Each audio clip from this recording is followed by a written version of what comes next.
صدري ويسر لي أمري واحلل عقدة من لساني يفقهوا قولي ثم الصلاة والسلام على أفضل الأنبياء والمرسلين خاتم النبيين سيدنا ومولانا أبي القاسم محمد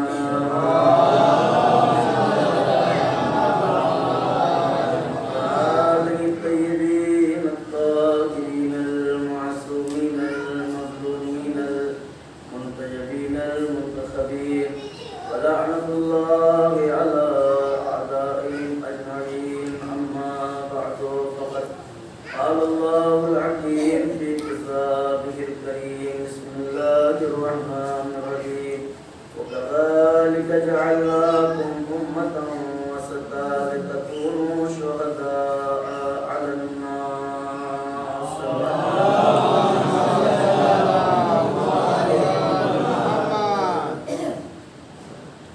اور اس کے لیے اپنی باتوں کا آغاز کریں یہ والا غیر وغیرہ کو دور کر دینے بہت اچھی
پروردگار عالم قرآن میں ارشاد فرما رہا ہے وما خلقت الجن والانس الا ليعبدون میں نے جناتوں کو اور انسانوں کو اپنی عبادت کے لیے پیدا کیا ہے. تو اب انسان کو کیسے معلوم کہ عبادت کیسے کرنی ہے؟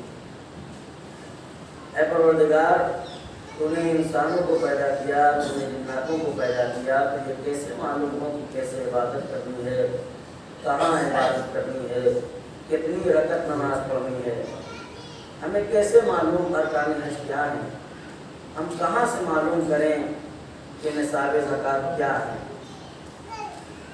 پروردگار وجہ یہ ہے کہ تو خدا ہے, تو خالق ہے, ہم تیرے بندے ہیں, تو اتنا بلند ہے کہ ہم وہاں تک جا نہیں سکتے, ہم اتنے پست ہیں کہ تو یہاں تک آ نہیں سکتا, تو واجب الوجود ہے. تو یہ احکام زکوٰۃ و صوم یہ ہم کہاں سے معلوم کریں, کہاں سے حاصل کریں؟ دو ہی راستے ہیں. پہلا راستہ یہ ہے تو ہر چیز پہ قادر ہے, تو اپنے فرشتوں کے ذریعے سے جتنے لوگ بلوغ کی حد تک پہنچنے والے ہوں, اپنے فرشتوں کے ذریعے سے ان کی ایک لسٹ تیار کروا لے, اور 14.5 سال کے جیسے ہی ہوں تو ان سب کو اٹھوا لے اور آ کے بتا دے کہ نماز ایسے پڑھو, روزہ ایسے رکھو, حج ایسے کرو, زکوٰۃ ایسے نکالو, خمس ایسے ادا کرو. یا پھر دوسرا راستہ یہ ہے کہ اتنے مجمع کو وہاں بلانا ممکن نہ ہو تو ہی کوئی موسم بنا کے آ جا, بہتر ہے کہ حج کے موسم میں آ جا اور خانہ کعبہ میں سب کو جمع کرنے کے بعد بتا دے کہ نماز ایسے پڑھو, روزہ ایسے رکھو, زکوٰۃ ایسے ادا کرو. عجب نہیں پروردگار آواز دے